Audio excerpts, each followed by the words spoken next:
জুলাই জাতীয় সনদের ভিত্তিতে আগামী ফেব্রুয়ারিতে নির্বাচনের আয়োজন গরণ সহ ৫ দফা গণদাবি যৌথ বিক্ষোভ মিছিল ও সংক্ষিপ্ত সমাবেশ করছে আনোয়ারা কর্ণফুলী জামায়াতে ইসলামী।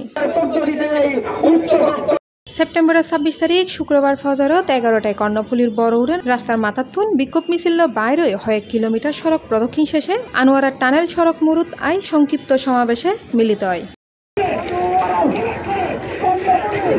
এই সময় আনোয়ারা উপজেলা জামায়াতে ইসলামীর আমির বীর মুক্তিযোদ্ধা মাস্টার আব্দুল গনির সভাপতিত্বে এবং আনোয়ারা সেক্রেটারি আব্দুল হাসান খোকা ও কর্ণফুলী সেক্রেটারি মোহাম্মদ নুরুদ্দিন জাহাঙ্গীর ও যৌথ সঞ্চালনায় বক্তব্য রাখে প্রধান অতিথি চট্টগ্রাম দক্ষিণ জেলা সেক্রেটারি অধ্যক্ষ মাওলানা মোহাম্মদ বদরুল হক, বিশেষ অতিথি দক্ষিণ জেলা সাংগঠনিক সেক্রেটারি ও চট্টগ্রাম ১৩ আসনের জামায়াত মনোনীত প্রার্থী অধ্যাপক মাহমুদুল হাসান চৌধুরী, অফিস সেক্রেটারি মোহাম্মদ নুরুল হক, শুরা ও কর্মপরিষদ সদস্য অধ্যক্ষ মাওলানা মোহাম্মদ ইসমাইল হাক্কানি সহ জামায়াতে ইসলামী ও ভাতৃপ্রতিম সংগঠনের নেতাকর্মী ও ছাত্র শিবিরের নেতাকর্মী উপস্থিত আছেন। আমরা জানিয়ে দিতে চাই, জুলাই সনদের ভিত্তিতে অবশ্যই ফেব্রুয়ারির মধ্যে জাতীয় নির্বাচন অনুষ্ঠিত হতে হবে। আপনি কেন এরকম করে বুঝতে চাচ্ছেন না? দায় চাপানোর রাজনীতি এখনো করতে চাচ্ছেন।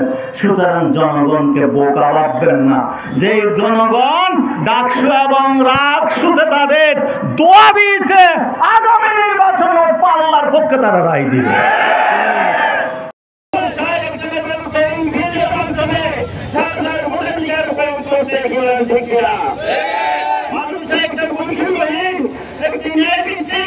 একটি মানবিক সমাজ, সেই মানবিক সমাজ কায়েম করতে হলে কোরআনের বিধান বাস্তবায়ন করা ছাড়া বিকল্প রাস্তা নাই।